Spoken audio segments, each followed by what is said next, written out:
The chandeliers of the Plaza Hotel glittered like frozen stars above Harper Lee Montgomery as she stepped into the ballroom, one hand resting on her 7-month belly. She shouldn't have been there. Her doctor told her to avoid stress, but tonight was too important for Ashton Hale, her husband, the man she still believed, somehow, would return to the version of himself she once loved. Guests in tailored tuxedos and shimmering gowns drifted around her like she was invisible. Harper tried to smile, tried to blend into the swirl of Manhattan's elite, hoping Ashton would take her hand the moment he saw her. But when she finally spotted him under the golden lights, his hand wasn't free. It was wrapped around another woman's waist.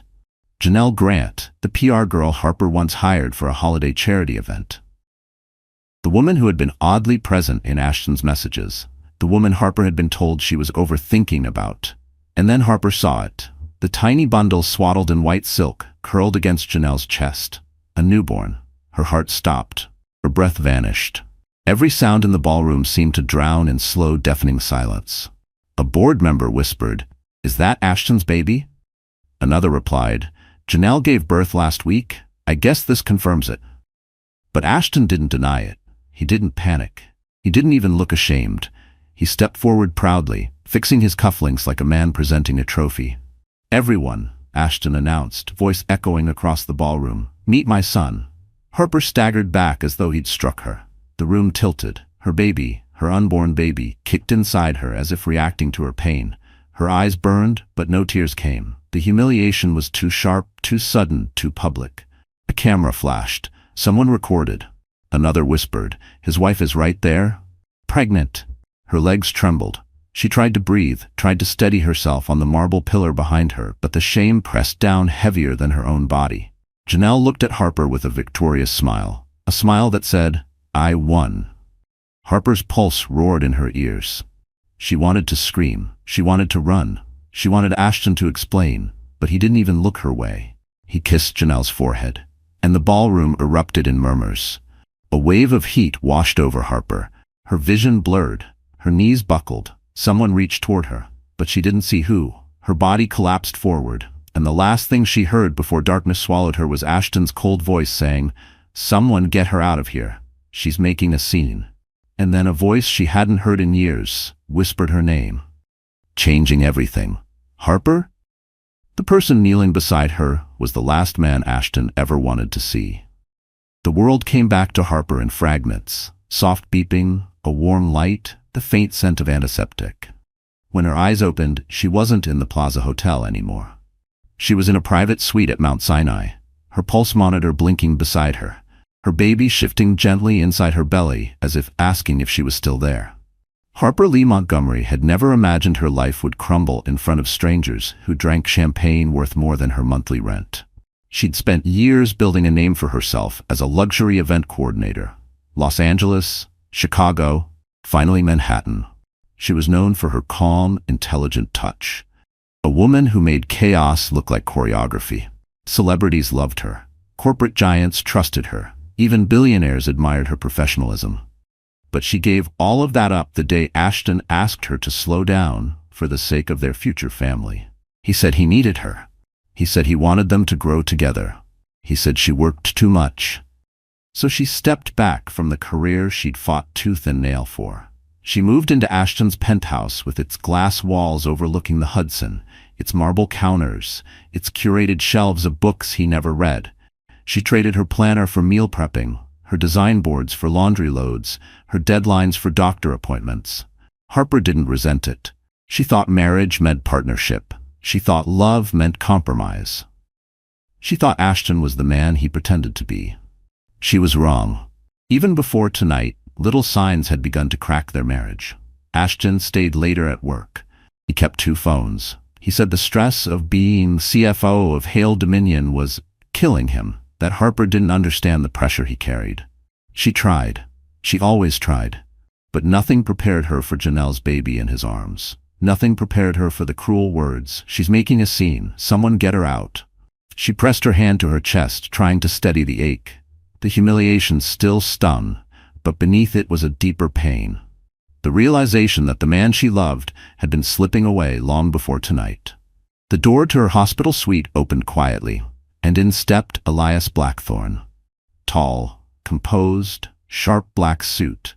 The same air of quiet power he carried 5 years ago when she saved his West Coast product launch after a catastrophic storm knocked out the venue's power. She was 25, exhausted, running a team of 40, and he was the first CEO who ever looked her in the eye with genuine respect. He remembered her. He remembered everything. Harper tried to sit up, but Elias gently placed a hand near her shoulder, not touching her, just offering presence. "Easy," he said, voice low and steady. "You fainted. The doctor said stress and dehydration." Her throat tightened. "I shouldn't be here, Ashton." "You shouldn't worry about him right now." Elias interrupted softly. "You should worry about yourself and your baby." His words were warm, grounding, reminding her she still existed outside of Ashton's shadow. Harper blinked at him. "Why? Why were you at the gala?" "I invest in Hail Dominion," he said simply. "Or at least I did." A subtle, sharp meaning hummed beneath the words. Harper swallowed hard. "I made a fool of myself." Elias shook his head. "No, someone made a fool of you. That's not the same thing." The kindness in his eyes nearly broke her. But then his expression shifted. Serious, calculating, protective. "I think you should know something," he said. "Something about Ashton. Something I didn't want to say until you were awake." Harper exhaled shakily. "What is it?" Elias glanced toward the door, ensuring they were alone, then turned back to her with a look that made her blood run cold. "Harper, Ashton didn't just betray you emotionally. He betrayed you legally, and it's about to get much worse." Manhattan at dawn was a city of contradictions, cold, dazzling, merciless. As sunlight bled across the skyline, Harper Lee Montgomery stared out the window of her hospital suite, watching the gold reflections ripple along the East River. New York had always felt like a promise to her, a place where ambition could turn into destiny, where hard work mattered, where she and Ashton Hale were supposed to build their life together. But now, as she rested a hand on her belly, the city felt brutally indifferent. Elias Blackthorne had stepped out to take a call, leaving her alone with her thoughts. The memories flooded in, moving from Los Angeles to New York with Ashton, the excitement of their penthouse on the 57th floor overlooking the Hudson, the idea that they were becoming one of those modern power couples the magazines loved to feature.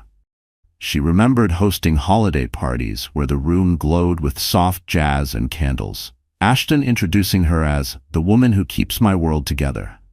She believed him. Every word. She wanted to laugh at the irony now. The penthouse had always felt a little too big, a little too silent. Its glass walls looked glamorous in photos, but at night they felt like a cage suspended above the world, beautiful, cold, isolating. She spent most evenings alone while Ashton worked late, her dinners going cold on the marble counter. The Mercedes S-Class he gifted her sat unused in the private garage because she preferred walking. She never cared for the luxury. They were symbols of Ashton's world, not hers. The world she came from was simpler. Southern California. Classrooms where she organized fundraisers for school plays. A mother who worked double shifts at a dental clinic. A father who believed in building things with your hands. Harper worked since she was 15. Planned weddings, corporate launches, even charity galas. She fought for every opportunity, and she earned every compliment. Maybe that was why Ashton chose her. She grounded him. She softened him. She made him look good without asking for anything. And maybe that was why he betrayed her so easily. He thought she'd always stay quiet. The hospital door opened softly. Elias stepped back inside, his expression unreadable. His sharp navy suit contrasted with the warm light behind him, making him look like he belonged to another world, the one Harper thought she'd lost access to. But when he spoke, his voice carried an unexpected gentleness. "The doctor says you can be discharged in a few hours," he said. "But you shouldn't go back to the penthouse." Harper looked away. "It's still my home, for now." "Not anymore," Elias replied quietly. She frowned. "What does that mean?" He took a seat across from her, leaning forward. "I didn't want to overwhelm you earlier, but Harper, Ashton already filed for an emergency separation." Her breath hitched. "He filed? Before the gala?" Elias nodded. 3 days ago. Tears stung her eyes. Not because she still loved Ashton. Those feelings had begun evaporating the instant he kissed Janelle's forehead in that ballroom, but because of the cruelty, the calculation. He planned to discard her before she even knew the truth. She pressed a trembling hand to her belly. He didn't even tell me. He didn't want to, Elias said. His board is pressuring him. They want the cleaner family image, the one with Janelle and her newborn. A surge of helpless anger rose through Harper. He replaced us before he even threw us away. Yes, Elias said softly, and he's not done. She stared at him. What else? He hesitated. You're not safe in that penthouse. Her pulse jumped. Safe from what? But Elias didn't answer immediately.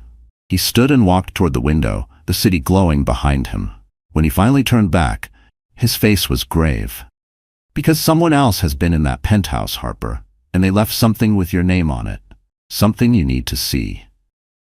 Ashton Hale had always known how to play a room. Even as a kid, growing up in Connecticut's wealthiest suburb, he understood the power of appearances, how a perfect suit, the right handshake, and an expensive smile could open doors that talent alone never could. At 38, he was the youngest CFO Hale Dominion had ever promoted.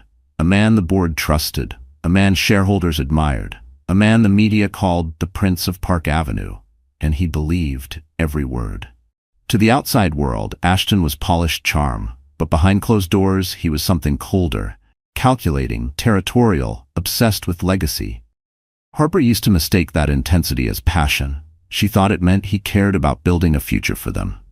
But for Ashton, future only meant one thing: a successor, a son, a legacy to pass his name to. When Harper struggled through her first trimester, hospital visits, dehydration, fainting spells, Ashton didn't see a woman fighting for their baby. He saw a threat to his public image. Pregnancy slowed her down, cost him attention, made him look tied down. That was why Janelle Grant slipped so easily into his life. Janelle was everything Harper wasn't, at least in Ashton's eyes. She was shiny, eager, opportunistic, a PR influencer who lived for ring lights and curated brunch photos. She saw Ashton not as a man, but as a stepping stone, a way to become someone in Manhattan's brutal social world. The affair began in a Hale Dominion conference room after a late-night meeting. Then it moved to the penthouse Harper decorated with her own hands. Eventually, Ashton stopped hiding it. He took Janelle to business trips and charity luncheons, claiming she was handling PR. Harper never saw the pieces until they were already burning. And Janelle? She planned everything. She wanted a powerful man. A child with his last name, a seat at the Hale family table. Pregnancy wasn't an accident, it was strategy. She timed everything, manipulated everything, photographed everything. She even kept a private Instagram folder labeled Future Mrs. Hale. When she gave birth early, Ashton didn't panic. He celebrated. He hired a private suite at a luxury hospital, bought Janelle a Cartier bracelet for surviving the delivery, and whispered the words Harper never got to hear. You gave me a son. A child, a legacy, a future without Harper. At the gala, Ashton soaked in the attention. Executives congratulated him. Investors clapped him on the back.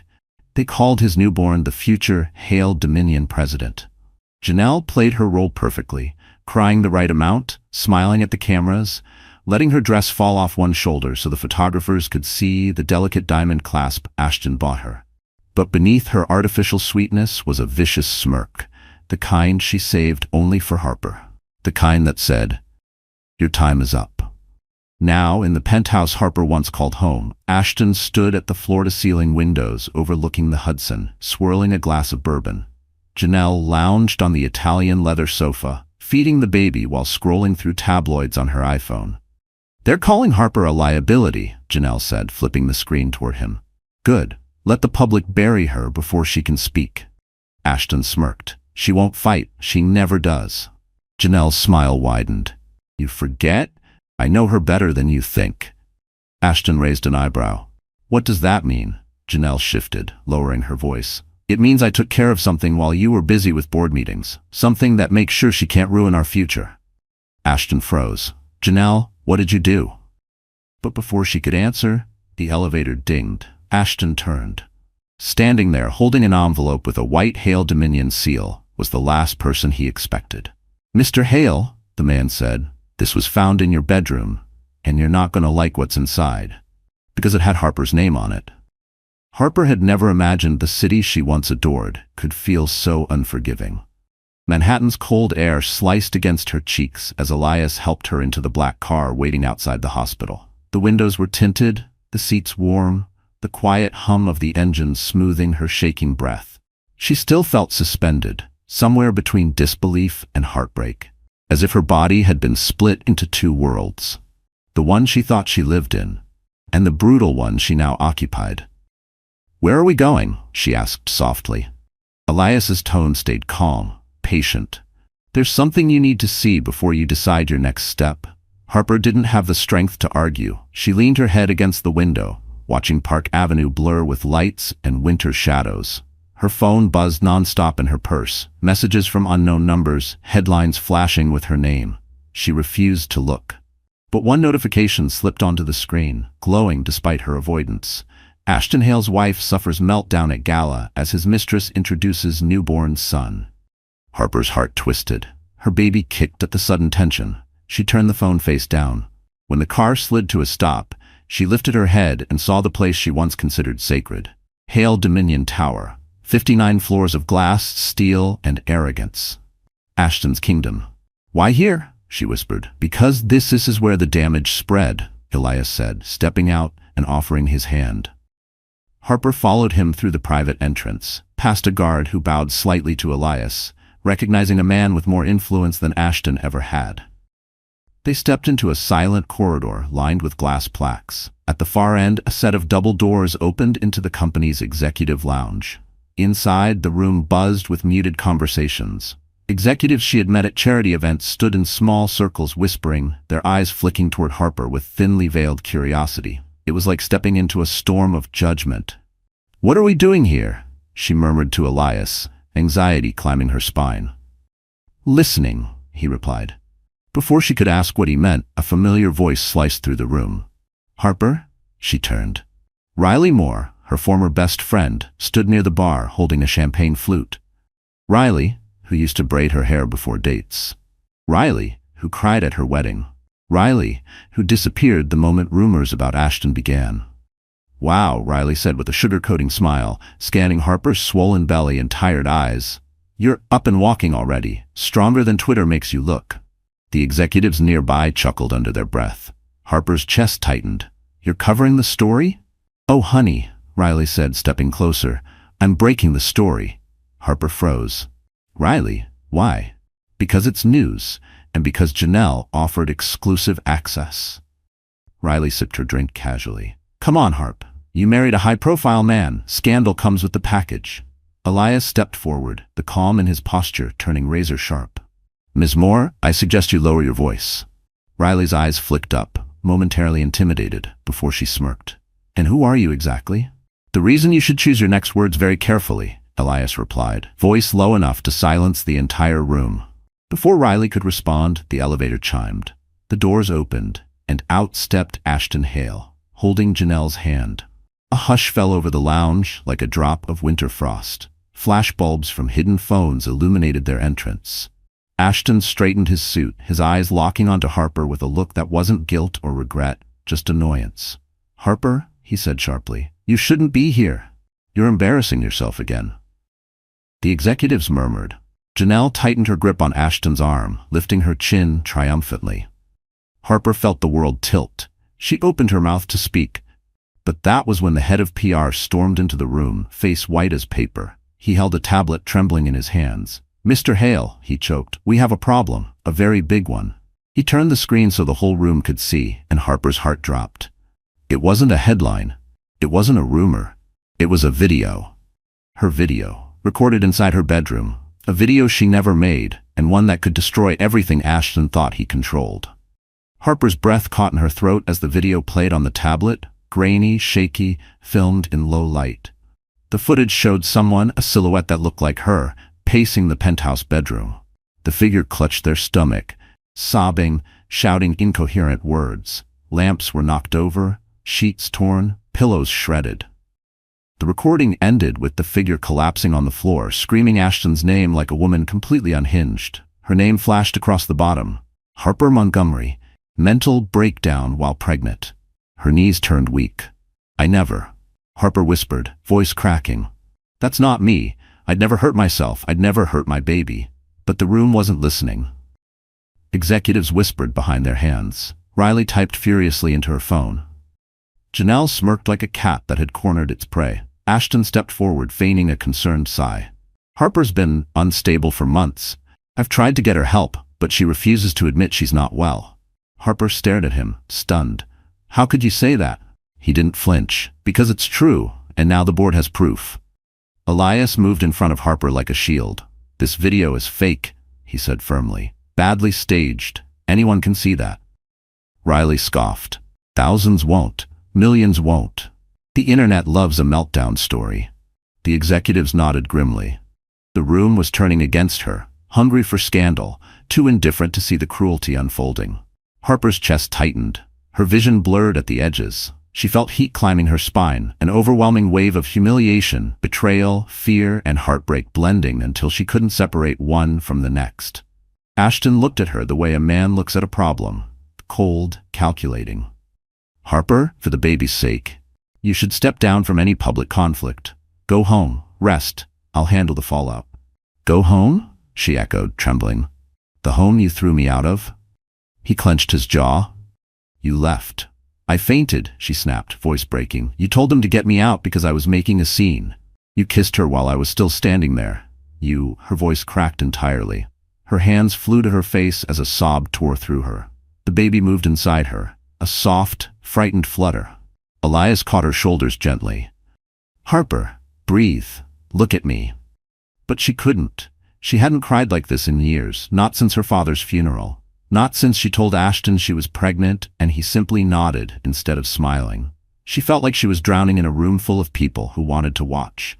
Janelle stepped forward, her voice syrupy and cruel. Harper, sweetie, maybe motherhood just isn't for you. Something inside Harper shattered. Her throat burned. Her palms sweated. Her heart pounded so hard it stole the air from her lungs. She felt herself swaying, losing sense of the floor beneath her. Sit down, Elias urged softly, gripping her elbows. I can't, Harper rasped. The room tilted, the light streaking into a blur. Riley's typing clicked like knives. Ashton's expression hardened into annoyance. Janelle's smirk widened. Harper let out a thin gasp, then the world went white. She collapsed into Elias's arms as gasps rippled across the lounge. Call an ambulance, someone shouted. She's faking, Ashton muttered. Elias rounded on him, fury igniting in his eyes. If anything happens to her or that child, I swear. But before he could finish, a security guard burst into the room, breathless, gripping an envelope with trembling hands. I found this, he stammered. It was hidden in Mr. Hale's office, addressed to Mrs. Montgomery.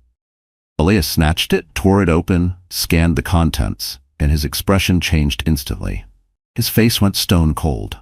He looked at Ashton like a man seeing the truth for the first time. Then he whispered to Harper, barely audible over the chaos.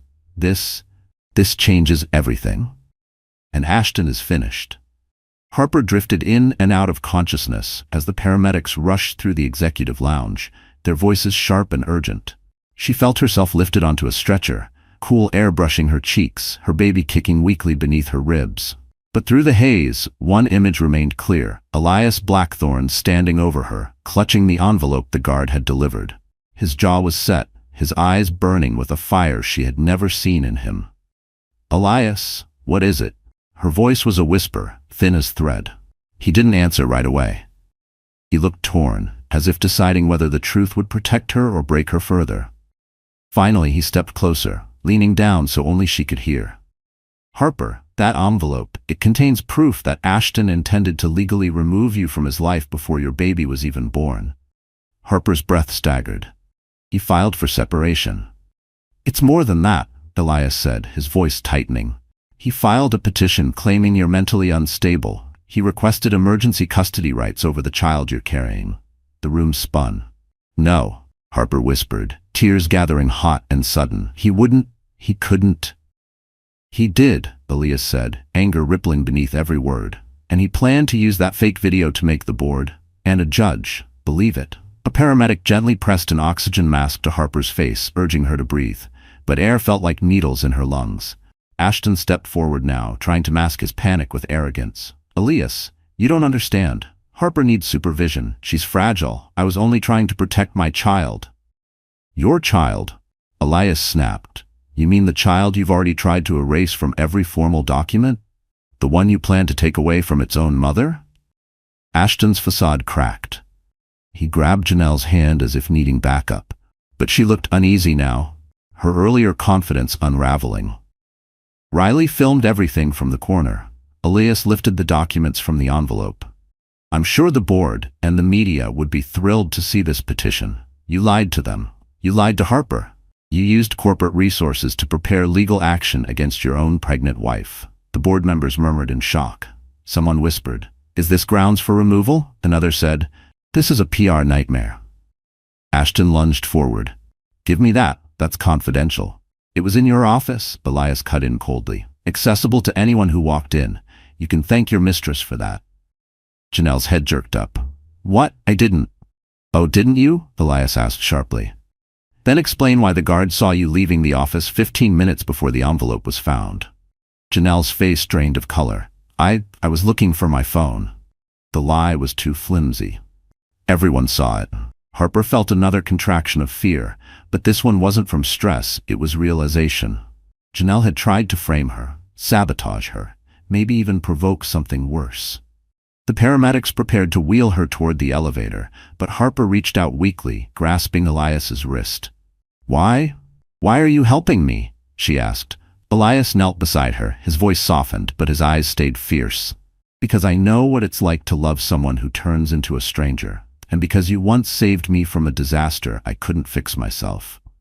Her mind flashed back. 5 years ago, Los Angeles, the product launch she salvaged when the venue flooded an hour before showtime. Elias had never forgotten.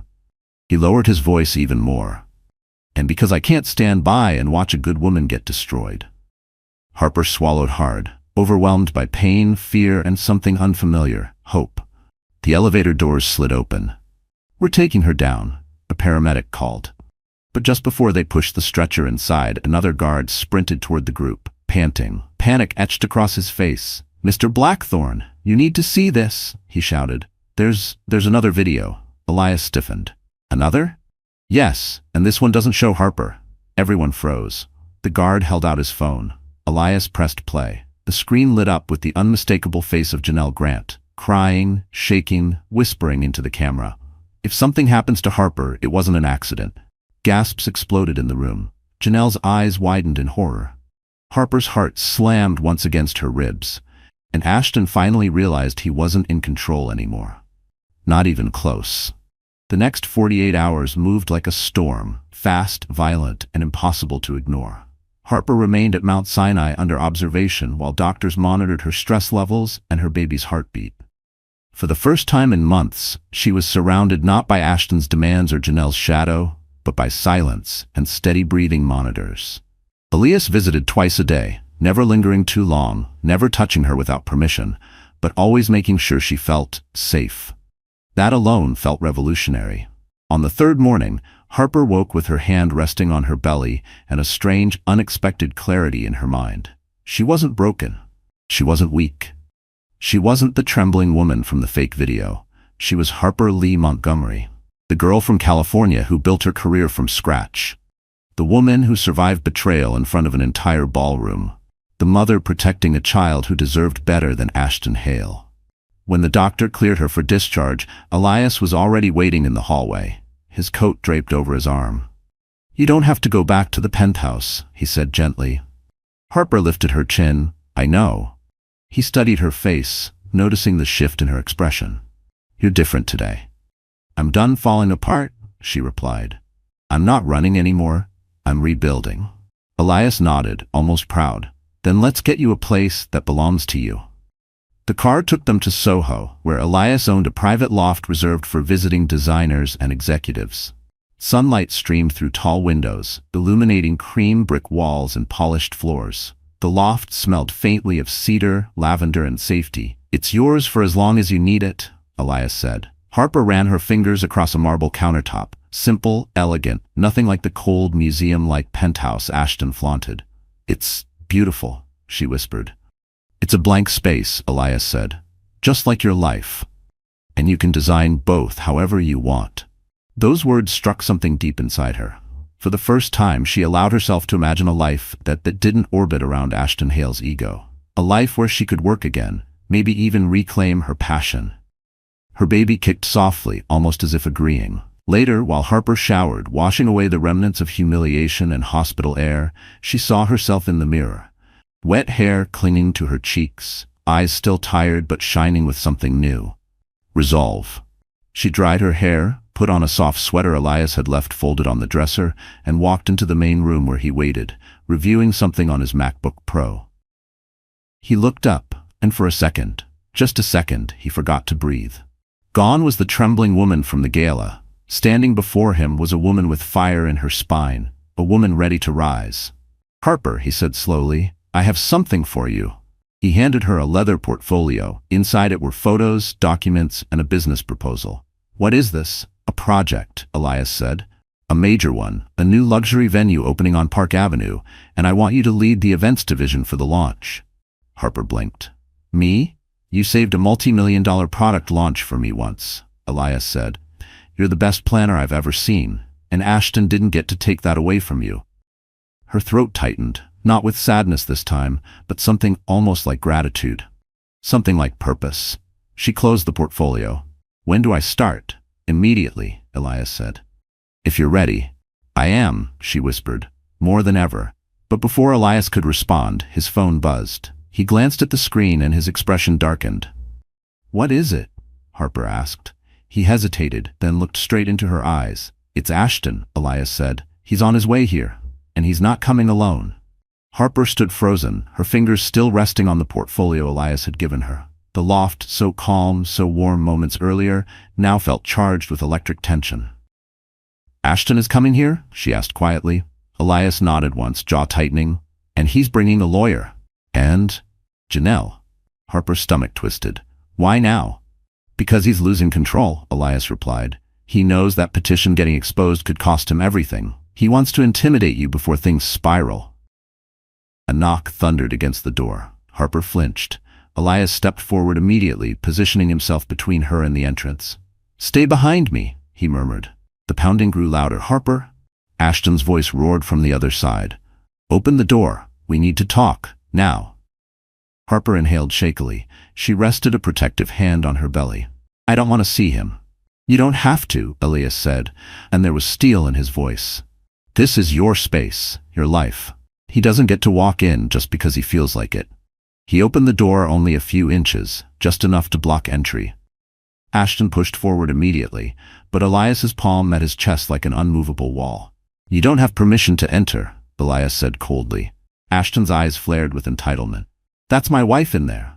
Soon to be your ex-wife," Elias corrected, voice like ice. "And this loft belongs to me. You're trespassing unless invited." Janelle, standing behind Ashton with oversized sunglasses and forced innocence, scoffed. "Oh, please. Harper's unstable. We're here to help her." Harper stepped into view then, not hiding anymore. Her posture was steady, her chin lifted, her eyes no longer clouded by tears. "I'm not unstable," she said calmly. "I'm finally thinking clearly." Ashton's face twisted. "You faint in public, you scream in your bedroom, you cause a massive scene at the gala." "That video was fake," Harper cut in. "You know it, and so does Janelle." Janelle stiffened. "I don't." "Save it," Harper said. "Your little confession video kind of ruined your performance." Ashton shot Janelle a furious look. "What video?" Janelle swallowed hard, her confidence cracking. I didn't mean." Elias stepped forward. "I have the recording and the original files." Ashton turned red. "You stole my property." "You left the evidence lying around like an amateur," Elias replied. "I simply picked it up." The tension thickened. Ashton's lawyer, a thin man with a silver tie, cleared his throat. "Mrs. Montgomery, we are here to discuss a custody arrangement." Harper laughed. Not hysterically, not painfully, but coldly, precisely. The sound startled even herself. "Custody?" she said. "Of a child you've ignored? A child you tried to take from me before it was even born?" The lawyer shifted uncomfortably. "Mr. Hale believes you are not in a condition to care for." "For my own baby?" Harper raised a brow. "Is that why Ashton filed the petition before your mistress gave birth?" "Timing is convenient, isn't it?" Ashton's jaw flexed. "Watch yourself, Harper." "No," she said, stepping closer. "You watch yourself. I'm done being your quiet little wife who disappears when you need better optics." Elias looked at her with something like pride. "Ashton," Harper continued, "you don't get to erase me, and you definitely don't get to take my child." She opened the portfolio Elias had given her and pulled out a neatly printed letter. "What's that?" Ashton demanded. "Notice," she replied. "You'll be receiving the full documents tomorrow, but since you're here." She handed it to him. Ashton snatched it and froze as he read. "This is a counter-petition?" His face contorted. "You're challenging custody? You're filing for protective orders? You're Harper. You don't have the resources for this." Harper smiled faintly. "Who said I'm fighting alone?" Elias stepped beside her, presence grounding and powerful. "You're attacking the wrong woman, Ashton," Elias said. "And now, you're up against someone who actually has the means to push back." Ashton's fury shook the air. "You think you can ruin me?" he snapped. Harper answered, voice steady as steel. "No, Ashton, you ruined yourself." He lunged forward, rage overtaking reason, but Elias blocked him effortlessly. And that's when Harper's phone buzzed. She looked down. A message from an unknown number. Attached, a photograph. Her breath stopped. It was a picture taken inside Elias's building, showing someone slipping into the stairwell behind them. Someone Harper recognized. Harper's fingers tightened around her phone as she stared at the photograph.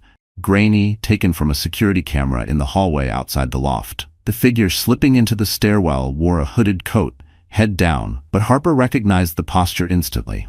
Riley Moore, her former best friend, the woman who sold her humiliation for clicks, the woman who claimed to be just reporting the truth. Harper lowered the phone slowly. "Riley is here," she said. Elias's expression sharpened. "Inside the building?" Harper nodded. "She was in the stairwell behind us." Ashton scoffed. "She's a reporter, probably following a lead." "No," Harper said coolly. "She's following orders." Janelle shifted anxiously. "I didn't tell her to come here." But Harper wasn't even looking at her anymore. She stepped closer to Ashton, so close she could see the tremor in his jaw. "You wanted to intimidate me," she said. "You wanted to scare me back into silence. But you didn't come here alone. You brought Riley. You needed her to spin whatever story you planned to force on me today." Ashton opened his mouth, but nothing came out. For the first time, Harper felt power rush through her. Not manufactured, not stolen, not borrowed. It was hers, born from truth, pain, and survival. Elias took her phone, his eyes darkening as he reviewed the photo. "I'll notify security. She won't leave this building with any footage." Ashton lunged to snatch the phone, but Elias moved with vicious precision. One step, one solid block, and Ashton staggered back. "Don't ever raise your hands in front of her again," Elias growled. The authority in his voice sucked the air from the room. Even Ashton hesitated. Then he sneered. "You think one loft and one job proposal means she's safe with you? Harper is still legally my wife. She still carries my child, and I will take what belongs to me." Harper stepped forward, her voice sharper than glass. "I don't belong to you. My baby doesn't belong to you. And soon a judge will make that official." "You're delusional," Ashton spat. "No," Harper replied. "Just done being controlled." As if summoned by the tension, the elevator dinged again. The doors slid open. Security stepped out, 2 men in dark uniforms, and between them, wrists clenched tightly, hair disheveled, eyes frantic. "Riley?" What are you doing?" Riley shrieked. "I'm press. I'm allowed to be here." Elias didn't even look at her. "You broke into a private residential floor. That's trespassing. And from what I've been told, you were attempting to plant evidence." Harper tilted her head at Riley. "Who sent you?" Riley's eyes darted immediately to Janelle. Janelle froze. "I didn't." But the lie tripped over itself. Janelle cracked. "Fine," she burst out. "I told her to take pictures of Harper with you, Elias. I needed leverage." Ashton was losing control. The board was turning. Ashton rounded on her, furious. "You what?" Riley screamed. "You promised me exclusive access. You said if I made Harper look unstable, I'd get a job at Hale Dominion's media division." Harper inhaled sharply. "You two tried to frame me again," she whispered. "After everything." Ashton slammed a hand against the wall. "Be quiet, Riley." "No," Riley shouted back. "You used me. Both of you. And now you're throwing me under the bus?" Elias lifted a hand, silencing the chaos. "Security will escort Ms. Moore out. Charges will be filed." Riley thrashed as the guards dragged her toward the elevator. "Harper, you think you've won?" Ashton will crush you. The doors closed, cutting her off. Janelle trembled. Ashton looked unhinged. Harper stayed still, silent, strong. It was the first time Ashton seemed to truly see her. Harper placed a gentle hand on her stomach. I'm not afraid of you anymore. You should be, Ashton hissed. I'm not finished. Elias stepped beside Harper, but I am. He pulled out his phone and pressed play. A video filled the room. Not Harper, not Janelle, Ashton. In his office, admitting to fraud, admitting to using corporate funds to support Janelle, admitting the baby might not even be his. The color drained from Ashton's face. Harper didn't blink, and before Ashton could utter a single excuse, someone else stepped into the hall, someone whose voice turned his blood to ice. Ashton Hale, the man said. We need to talk about your financial crimes. The hallway fell into a stunned silence as the man stepped forward. Tall, broad-shouldered, wearing a dark overcoat still dusted with melting snow.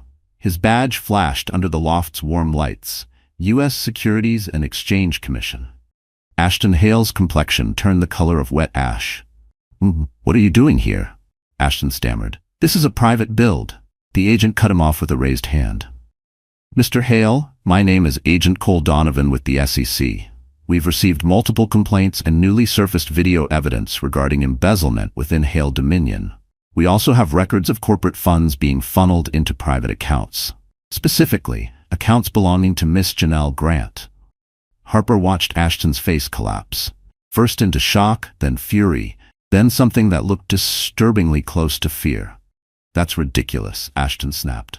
I am CFO. I manage dozens of accounts. Not private ones in your girlfriend's name, Elias said quietly. Janelle gasped as though she'd been slapped. Wait, my name, Ashton? What did you put in my name? But Ashton wasn't listening to her.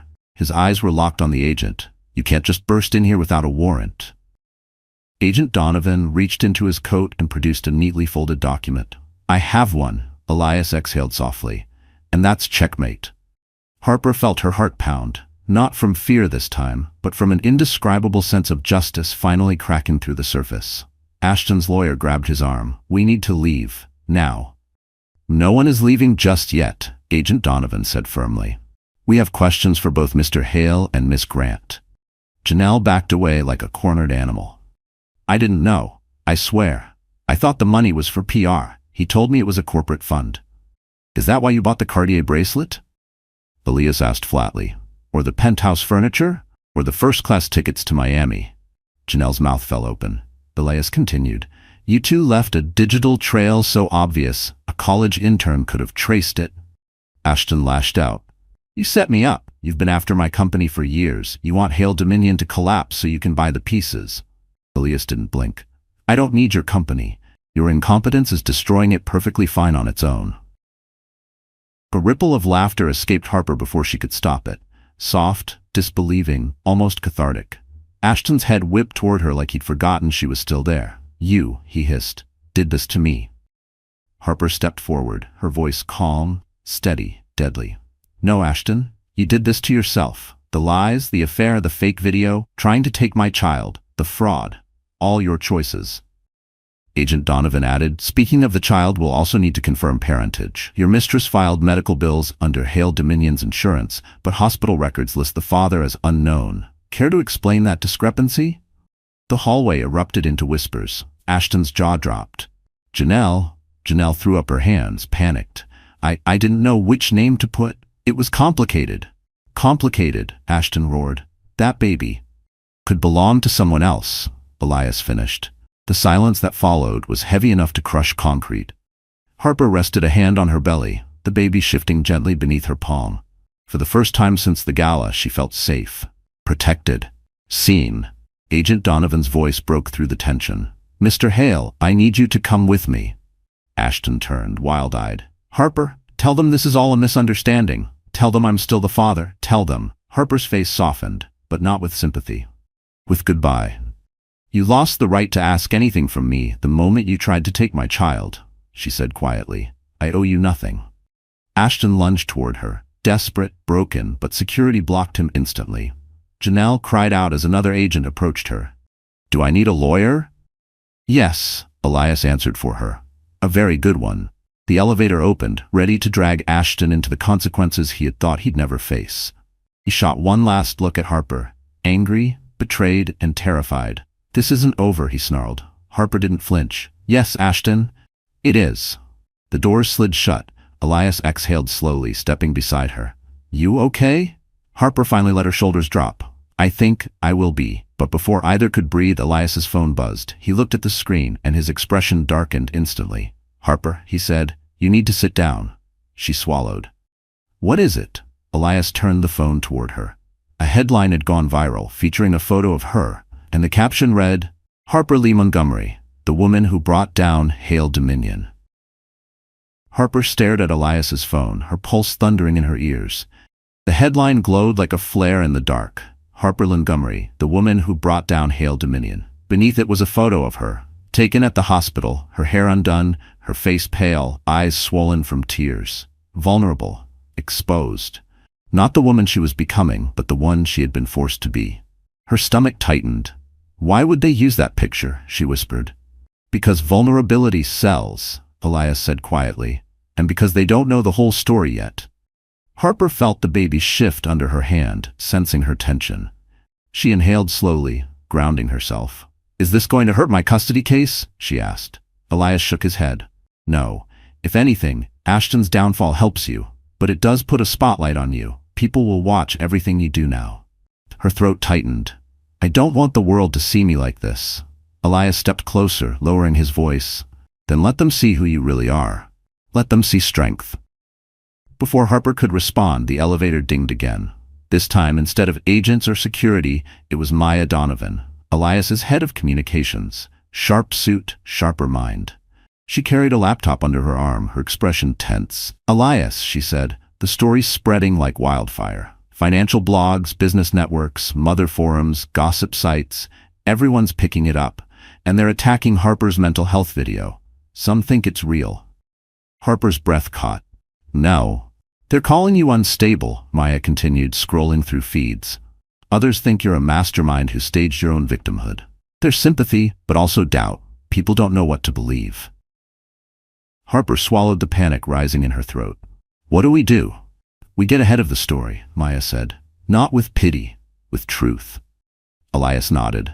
"A controlled interview, one outlet, one message. Tell your story before Ashton's camp tries to rewrite it."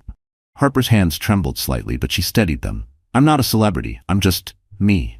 "Exactly," Maya said. "People connect with real, and you've survived something most people can't imagine."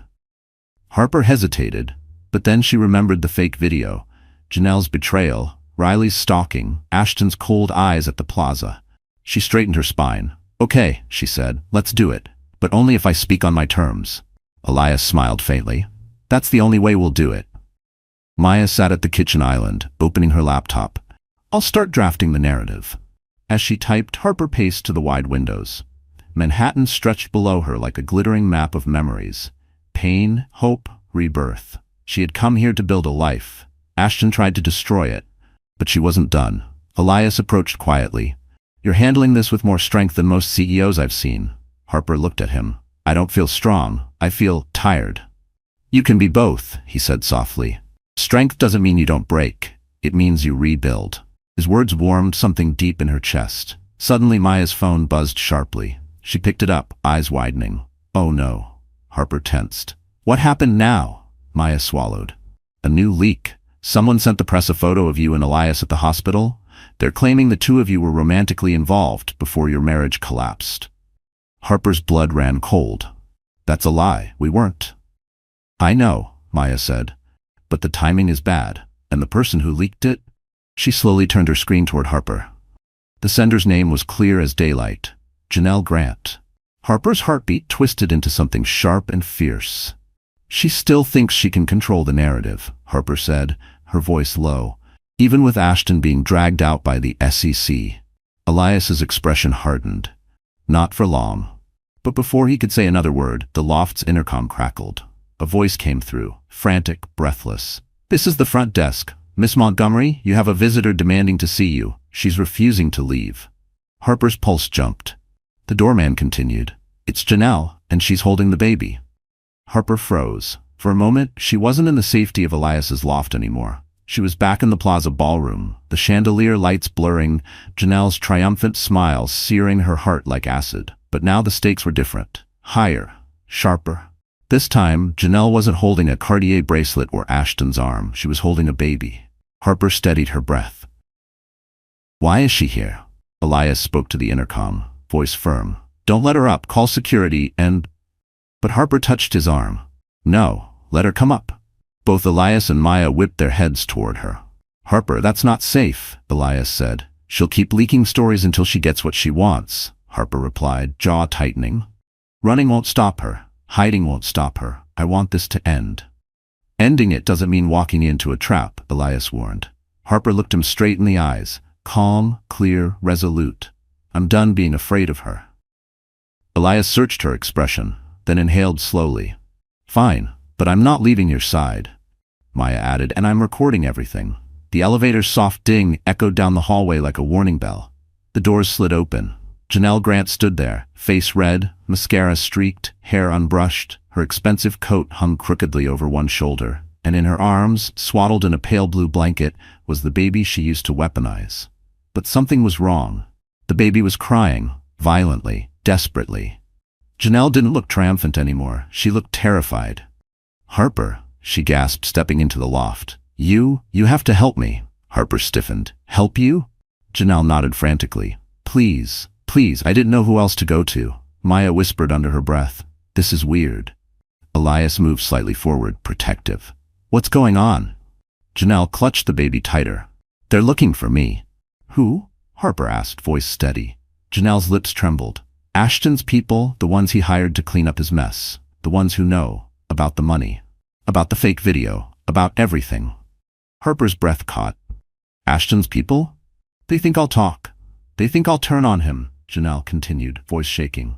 "I tried calling Ashton, but he's gone. Vanished.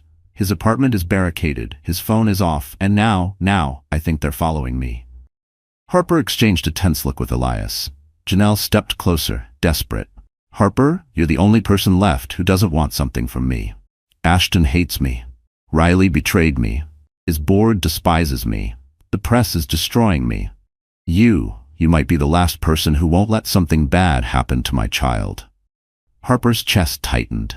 This wasn't Janelle the manipulator. This was Janelle the frightened mother.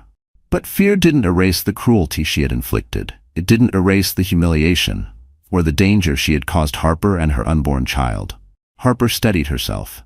"Janelle, why did you really come here?" Janelle's voice cracked. "Because I need to tell you something before they find me." Elias stepped forward. "Then say it."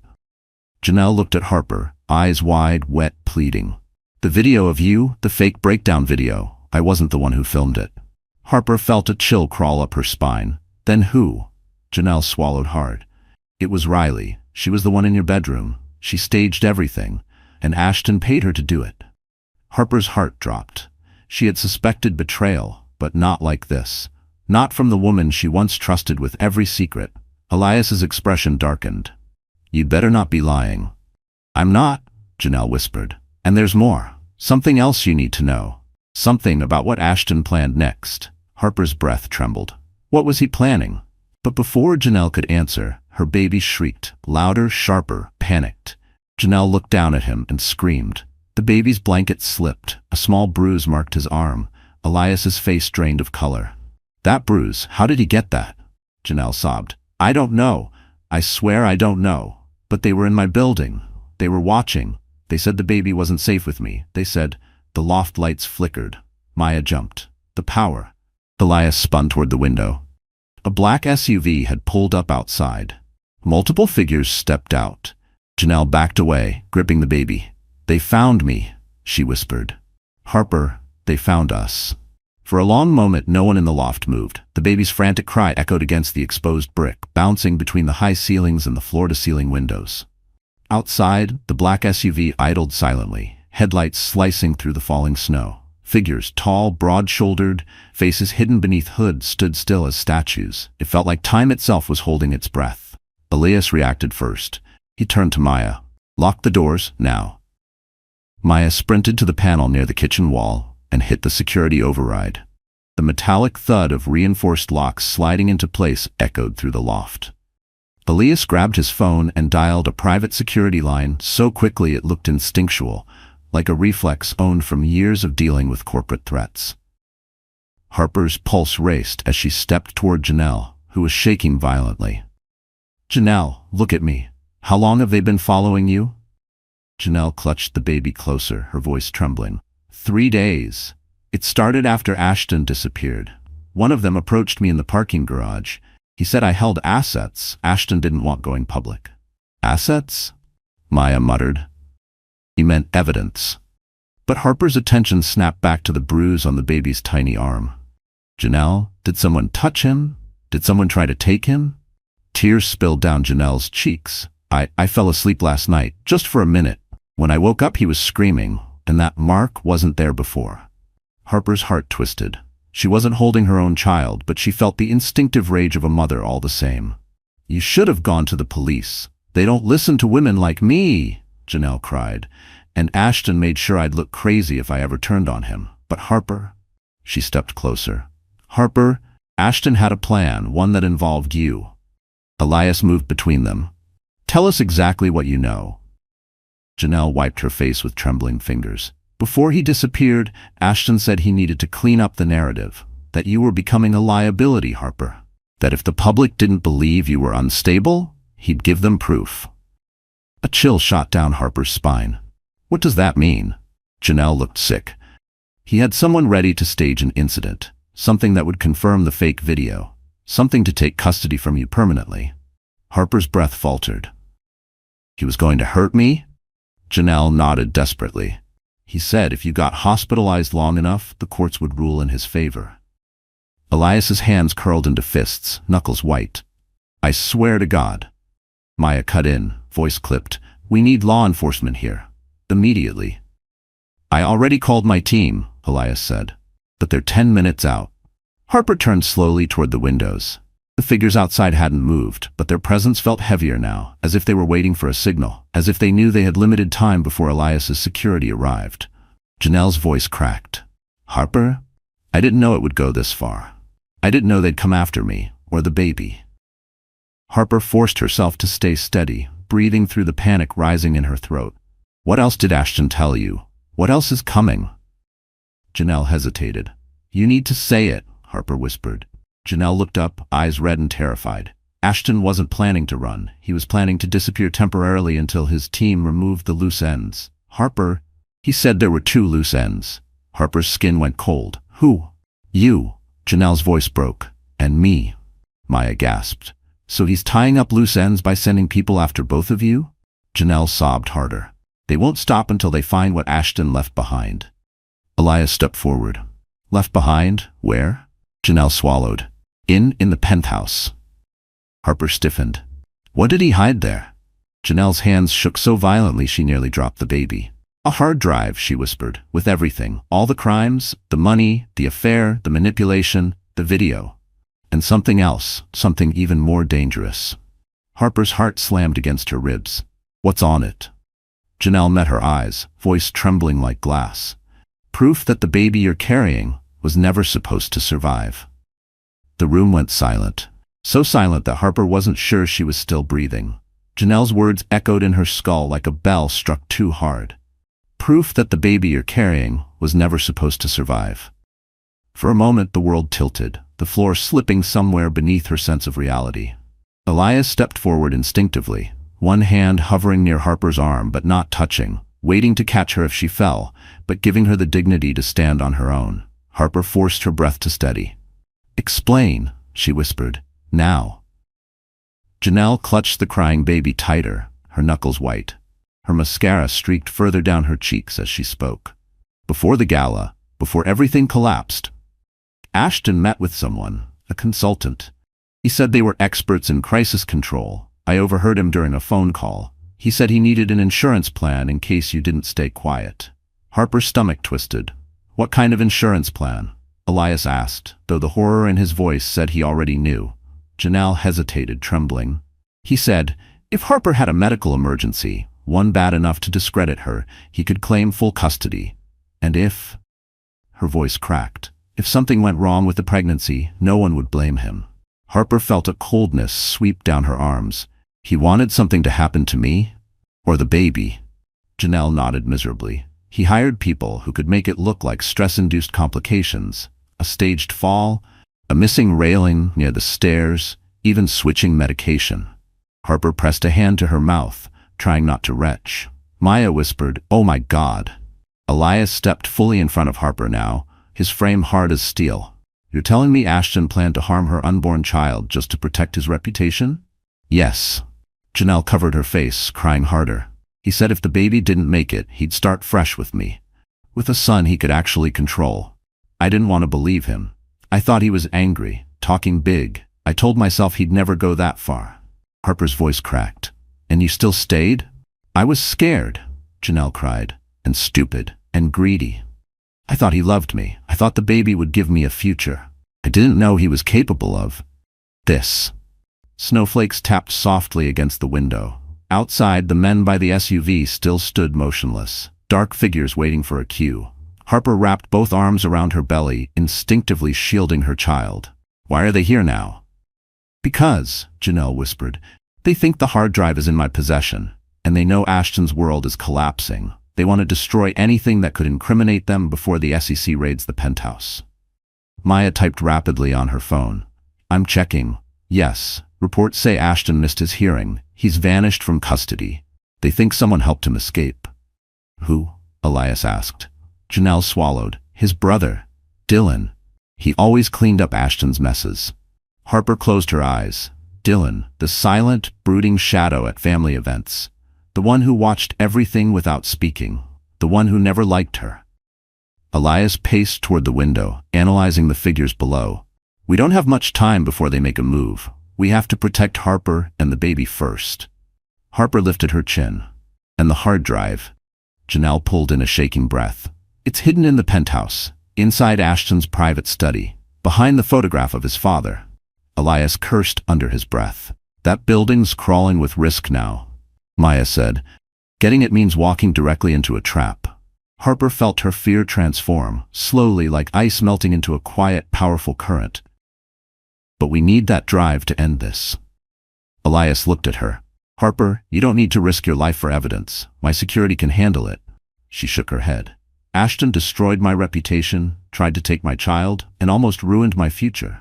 This is my fight." Janelle stepped forward, still crying. "You can't go alone. They'll hurt you."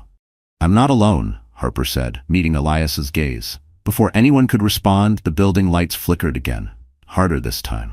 The power cut for 2 full seconds. Then the emergency lights kicked in. A loud metallic thud echoed from the stairwell. Maya's face drained of color. "They're inside the building." Elias moved instantly. "Harper, get behind me." But Harper didn't move yet. She stared at the stairwell door, heartbeat pounding, because she heard footsteps. Heavy, deliberate, getting closer, and then a familiar voice echoed from the other side, one Harper never wanted to hear again. "Harper, open the door. We need to talk." It was Ashton. The room went silent, so silent that Harper wasn't sure she was still breathing. Janelle's words echoed in her skull like a bell struck too hard. Proof that the baby you're carrying was never supposed to survive. For a moment, the world tilted, the floor slipping somewhere beneath her sense of reality. Elias stepped forward instinctively, one hand hovering near Harper's arm but not touching, waiting to catch her if she fell, but giving her the dignity to stand on her own. Harper forced her breath to steady. "Explain," she whispered. "Now." Janelle clutched the crying baby tighter, her knuckles white. Her mascara streaked further down her cheeks as she spoke. "Before the gala, before everything collapsed, Ashton met with someone, a consultant. He said they were experts in crisis control. I overheard him during a phone call. He said he needed an insurance plan in case you didn't stay quiet." Harper's stomach twisted. "What kind of insurance plan?" Elias asked, though the horror in his voice said he already knew. Janelle hesitated, trembling. He said, if Harper had a medical emergency, one bad enough to discredit her, he could claim full custody. And if, her voice cracked, if something went wrong with the pregnancy, no one would blame him. Harper felt a coldness sweep down her arms. He wanted something to happen to me, or the baby.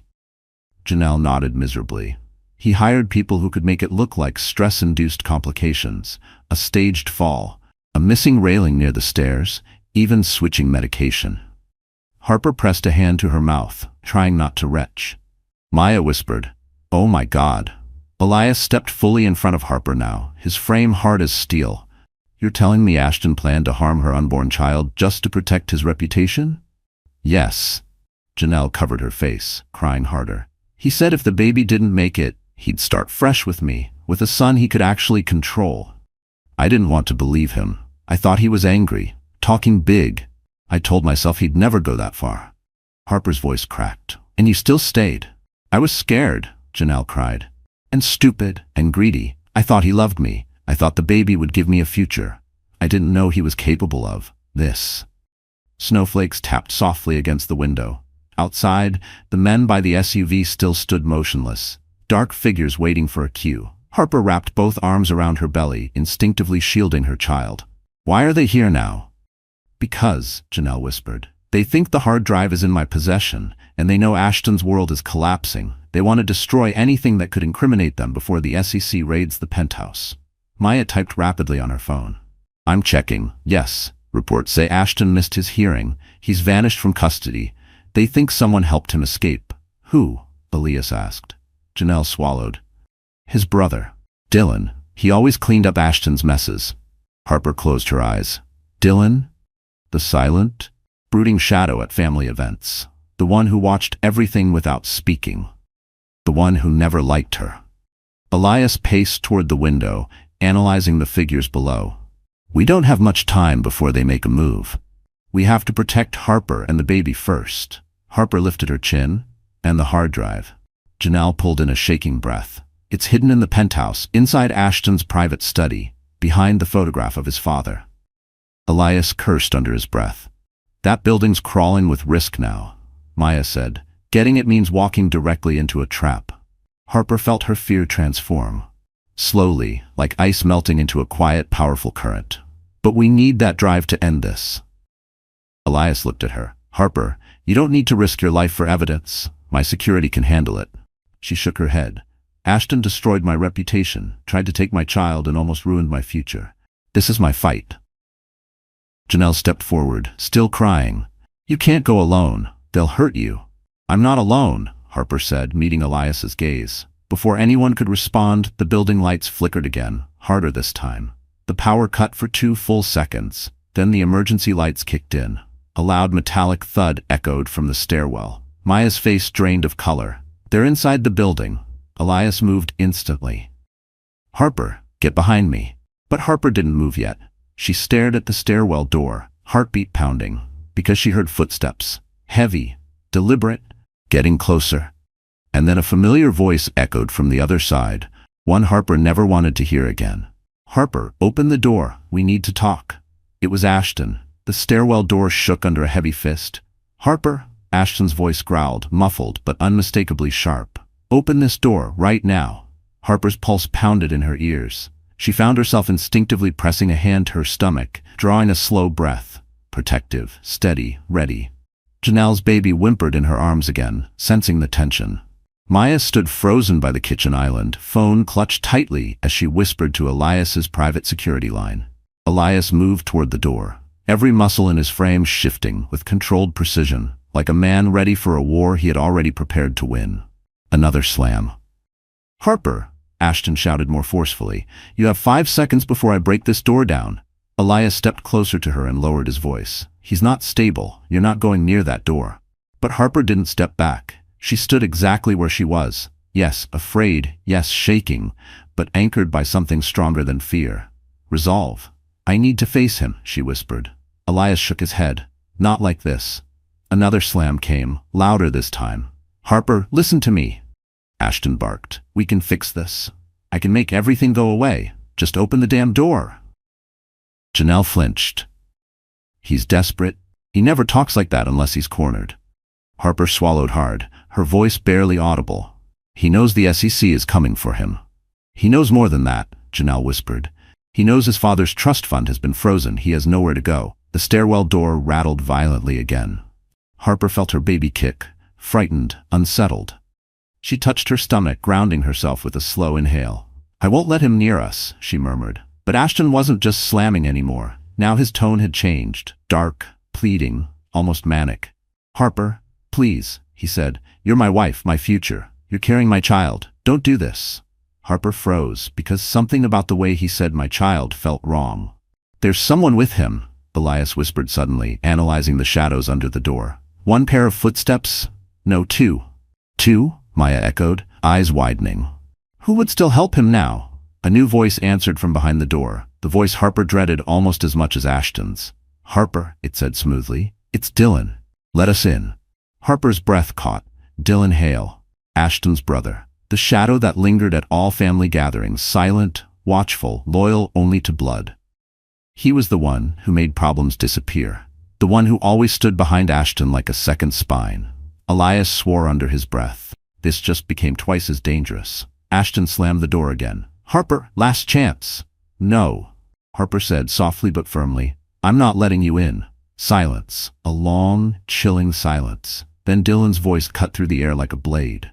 "Harper, Ashton doesn't want to hurt you, but we need to talk. And if you don't open this door, someone else will." Maya gasped. "They're trying to force her. They know she's our weakest point." "I'm not weak," Harper hissed. She took 2 steps toward the door. Elias moved to hold her back, but she gently rested her hand on his arm. "I'm done hiding," she said. "I'm done being cornered." Elias stared at her, astonished, proud, terrified all at once. "Then let me stand beside you." Harper nodded. Together they approached the door. Janelle backed away with the baby, tears streaming down her face. "Harper, please, please be careful." On the other side, Ashton's breathing grew louder, close, unhinged, desperate. "Harper," he whispered, voice nearly shaking, "if you ever cared about me, open this door." Harper placed her palm against the cold metal. "I did care," she said. "Once." Silence again. She continued, voice stronger, "But you don't own me. You never did." A sudden crash rattled the hinges. Dylan roared, "Move, Ashton, now!" Elias pulled Harper back just as the entire stairwell door bent inward from a violent hit. "They're trying to break in," Maya cried. Elias grabbed Harper's shoulders. "Harper, go to the safe room, now." But Harper's eyes locked onto something she saw through the narrow slit at the hinge as the metal bent again. A third figure in the stairwell, one she recognized instantly. Not security, not police, not someone sent by Ashton, a woman, Riley. Her eyes locked on Harper through the gap. "Open up," Riley hissed. "You owe me." For a moment, the world narrowed to the thin sliver of darkness between the bending door and the stairwell. Harper stared into it, into those familiar eyes she once trusted, once confided in, once believed would never betray her. Riley Moore, former best friend. Traitor, now standing shoulder to shoulder with Ashton and Dylan Hale. She looked wild, hair tangled, mascara smeared, breath sharp and uneven. Rage burned in her expression, but beneath it was something more dangerous. Entitlement. "You owe me," Riley repeated, voice cutting through the air like broken glass. Harper stepped back instinctively. Elias shifted with her, putting himself directly between her and the weakening door. Janelle whimpered from across the room, clutching the baby tightly as Maya ushered her toward the corner behind the kitchen island. Elias's voice dropped low, lethal. "Harper, don't respond to her," but Harper did, because she needed to. "No," Harper said, her voice trembling but clear. "I owe you nothing, Riley, not after what you did." Riley snarled. "What I did? I made you famous." She slammed her hand against the door. "Without me, you'd still be nobody. The world only cares about you because I fed them the story." "That story almost cost me my child," Harper shot back. Riley's eyes flashed. "Your child? The one Ashton didn't even want? The one that ruined everything?" "Riley, shut up," Ashton snapped. "You're making it worse." Riley whipped toward him. "I'm making it worse? You're the one who couldn't keep control. You promised me a job. You promised me a future. You said if I helped you destroy Harper, I'd finally be part of something big." Harper felt the room tilt. Riley wasn't just a bystander. She was part of the conspiracy. Elias's hand curled into a fist. Harper stepped back. They're unstable, all of them. But Harper didn't move. She couldn't. Because now the pieces were falling into place.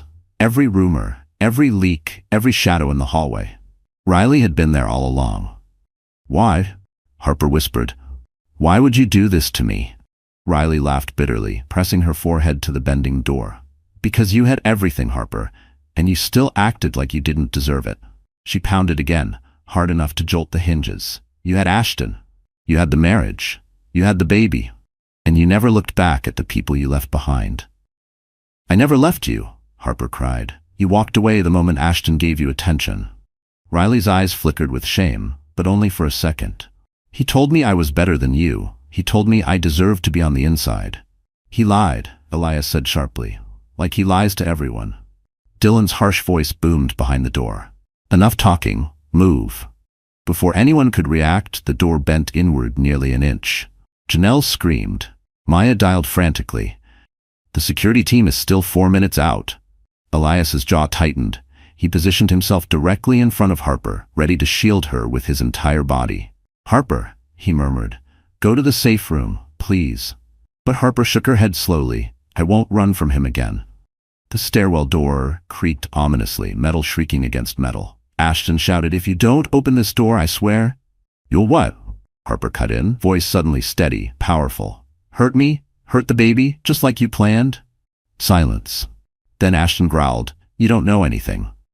I know enough, Harper said, and soon, everyone will. Riley snapped. No one's going to care about you once I get what I came for. And what's that? Harper demanded. Riley's smile twisted into something jagged. You. The door finally broke free from one hinge, swinging violently inward, exposing the shadowy figures ready to burst through. Elias braced himself, stepping forward. But before Ashton, Dylan, or Riley could take a single step inside the loft, another voice thundered from behind them in the stairwell. A commanding, furious voice. Federal agents, step away from the door. Ashton spun around in panic. Harper's breath caught. Because standing behind him was Agent Cole Donovan, flanked by an entire raid team. And they weren't alone. The stairwell exploded into chaos. Agent Cole Donovan surged up the last step with 2 armed federal officers at his back. Their voices boomed like thunder in the narrow concrete shaft. Hands where we can see them. Ashton Hale, step away from the door. Riley Moore, drop your phone. Dylan Hale, against the wall. The shock was instantaneous. Ashton stumbled backward, pale and furious. Riley shrieked. Dylan reached instinctively for something inside his coat, but 3 agents raised their weapons instantly. Do not move, one barked. Inside the loft, Harper's knees threatened to give out. For the first time in hours, maybe weeks, her body felt like it didn't need to be armor anymore. Elias grabbed her waist gently to steady her, his voice low. It's over, Harper. They're here. But Harper didn't feel relief. Not yet. Not until the truth was all the way out. Agent Donovan stepped into the doorway, blocking the broken hinge with his shoulder. His expression was a grim mix of fury and exhaustion. Ashton Hale, he said, you violated federal bail conditions, fled custody, interfered with an active investigation, and attempted to intimidate a protected witness. Ashton's voice cracked. I didn't do anything. She set me up. Harper stepped forward before Elias could stop her. No, Ashton. You set yourself up. Every lie, every plan, every crime. You wrote this ending. Ashton's face twisted. You think you're better than me? You think you can destroy me and walk away? You destroyed yourself, Harper said softly. I just stopped letting you take me down with you. Riley lunged forward, pointing at Harper. She manipulated everyone. She's been playing the victim. Agent Donovan shut her down immediately. Ms. Moore, the footage from your apartment has been recovered. We have the doctored videos, the deleted files, the timestamps showing you were inside Mrs. That Montgomery's penthouse. Riley's mouth dropped open. No, I didn't. There's no way you found that. I erased. You erased nothing, Donovan said. You uploaded everything to cloud storage, autosync. Riley's face drained of blood. And, Donovan added, we also recovered financial transactions between you and Hale Dominion's PR slush fund. Payments labeled content acquisition. Dylan cursed under his breath. Idiot. One of the federal agents stepped behind him. Watch your language while we process your charges. Janelle, still clutching her baby, whispered from behind Harper. So, it's really over? Harper glanced back. Not yet, but it's starting. Elias stepped beside her, tall and steady. Agent Donovan, we have information you need about the hard drive Ashton hid. Donovan nodded. We found it. Harper whipped around. You did? An anonymous tip told us exactly where to look, Donovan said. Behind a framed photo of Robert Hale inside an insulated bolt safe. Contained financial fraud records, digital blackmail files, private recordings, and a timeline of planned events, including a staged incident involving you, Mrs. Montgomery. Harper swallowed hard. So you know everything? Yes, Donovan said. Enough to ensure he'll never see the outside of a cell again. Ashton lunged forward in pure rage, but 3 agents slammed him onto the concrete. You ruined my life, he roared at Harper. You ruined everything. Harper stood tall. No, Ashton, I saved mine. Agent Donovan signaled the officers. Take him. They dragged Ashton down the stairs, his screams fading into the floor below. Riley was next, sobbing. Dylan walked silently, expression blank. The hallway returned to stillness. Inside the loft, the only sound was the baby sniffing softly in Janelle's arms. For a long moment, Harper didn't move, didn't breathe, didn't blink. Elias touched her shoulder gently. It's over, Harper exhaled, trembling. For the first time, it finally feels real. But before he could reply, Maya's phone buzzed again. She checked the screen, then froze. Harper felt her stomach drop. What now? Maya lifted her eyes slowly, voice trembling. It's the press. They're outside the building, dozens of them. Harper's pulse spiked. What are they saying? Maya turned the phone. Another headline had gone viral, bigger and louder than before. And this one wasn't accusing her. It was demanding to hear her speak.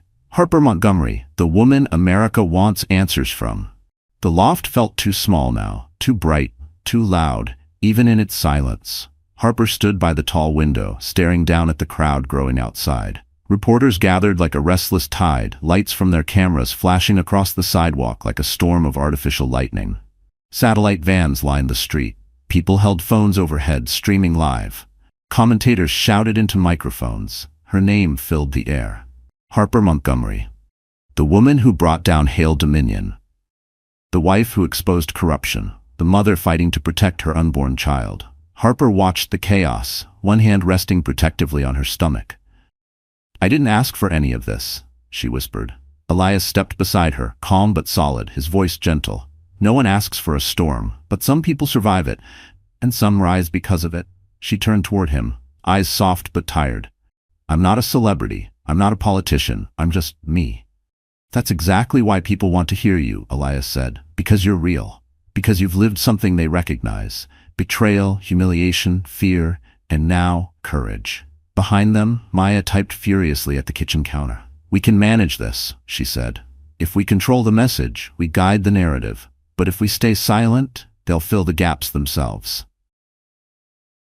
Janelle stood nearby, rocking her baby, eyes puffy and swollen. They'll tear you apart, she warned softly. They did it to me. They'll do it to anyone. Harper glanced at her, not with hatred anymore, but with a kind of sad understanding. Janelle had made unforgivable choices, but she was also a product of Ashton's manipulation, a pawn in a chessboard she thought she controlled. Harper took a steadying breath.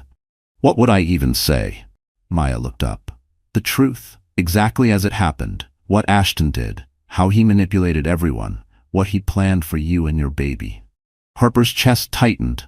The world will know every detail. Elias touched her hand gently, not claiming her, not pushing, just anchoring. You don't have to do this alone. Her gaze softened.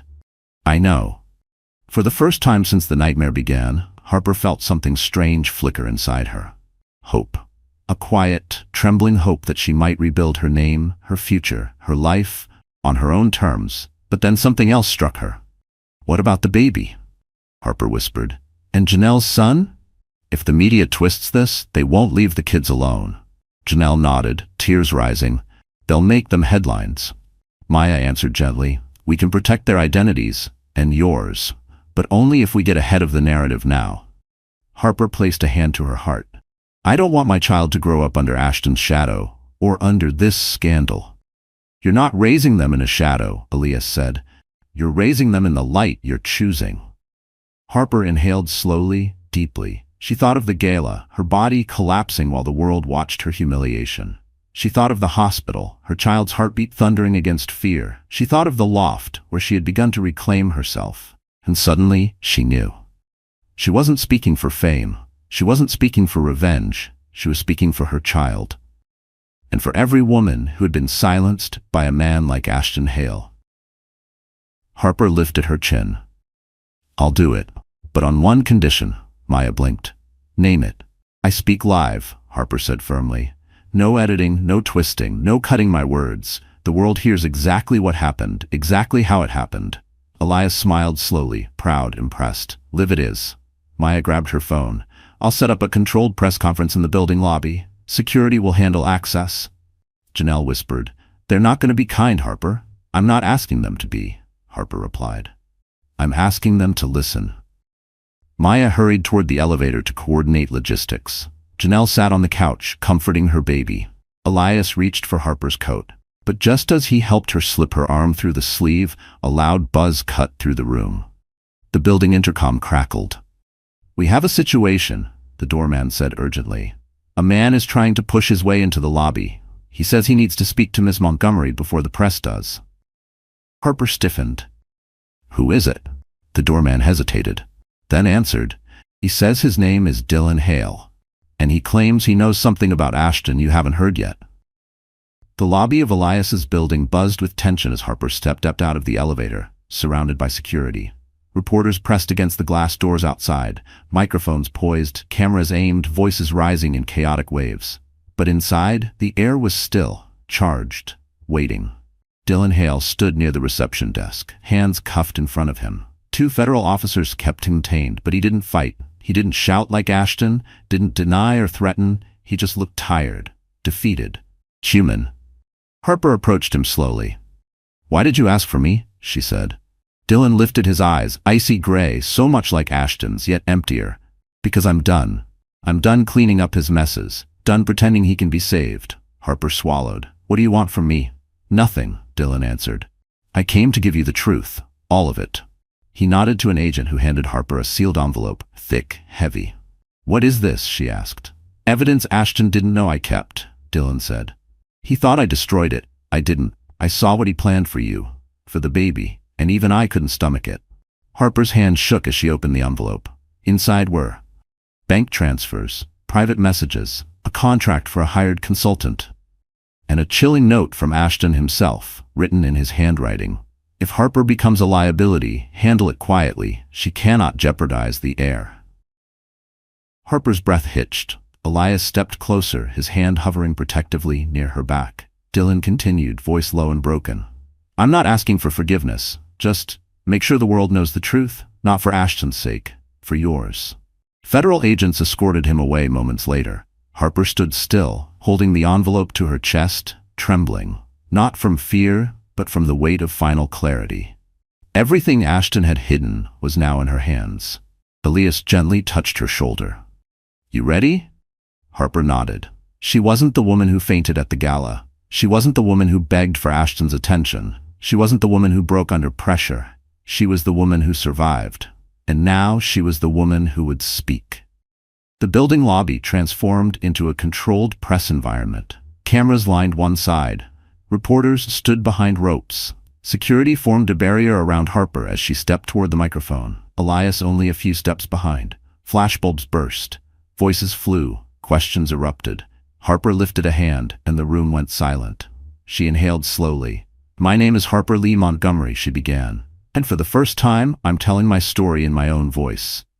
Her voice was steady, warm, and heartbreakingly human as she spoke about everything. The manipulation, the isolation, the affair, the fake video, the plot against her pregnancy, the financial crimes, the lies Ashton told. She didn't cry, she didn't tremble, she stood like a woman rebuilt from fire. And when she finished, she placed the envelope on the podium. This, she said, is the truth, the full truth, and I am done living in fear. The room erupted, but Harper stepped away before reporters could swarm her. Elias guided her through a private exit, protecting her from the chaos. Outside, snow drifted gently onto the quiet side street, glowing gold beneath Manhattan lights. Harper stopped, hand on her belly, feeling her baby kick as if applauding. You did it, Elias murmured. No, Harper said softly. We did it. All of us who survived him. She turned toward Elias, really looked at him. Through everything, he had been strength without force, support without pressure, safety without conditions. Elias, she whispered, I couldn't have done any of this without you. His expression softened. Harper, I didn't help you expecting anything. I know, she replied. That's why I trust you. He exhaled, slow, relieved, almost overwhelmed. You deserve a peaceful life, a happy one. She smiled gently. Maybe this is the beginning. A warm silence settled over them. Can I take you home? Elias asked. Harper slipped her hand into his, confident, steady, hopeful. You already did, she said. They walked toward the waiting car as snowflakes fell softly around them, cleansing the air, carrying away the past. The world might still talk. The headlines might still spin. But Harper had won back her life, her voice, her future. And soon her child would enter a world where their mother stood tall, unbroken, a woman who survived, a woman who fought back, a woman who finally found peace. The story wasn't about Ashton anymore. It was about Harper and the life she was finally free to build. So, that's where our story closes, my wonderful friends. And if you're still here with me right now, it means something in Harper's journey touched your heart in a way that words alone can't explain. Maybe it reminded you of a time when you were hurt, misunderstood, or forced to rebuild from zero. Maybe it reminded you of someone you used to be, or someone you're becoming. But here's the truth Harper's story leaves us with. Life will break you, people will betray you, love will disappoint you. But you decide what rises from the ruins.